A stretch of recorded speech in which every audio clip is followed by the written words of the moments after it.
எப்படி வாழ போறியோன்னு எனக்கு தெரியாது. ஆனா சாகும்போது இந்த உலகமே மதிக்கிற பெரிய பணக்காரனா தான் சாகணும்.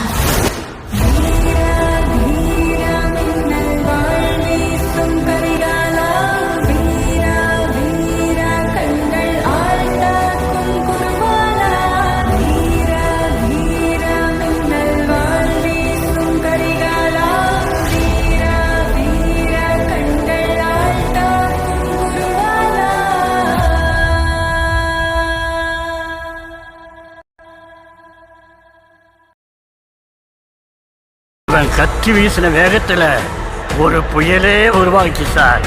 நீங்க மட்டும் அவன் குறுக்க போயிடாதீங்க சார்.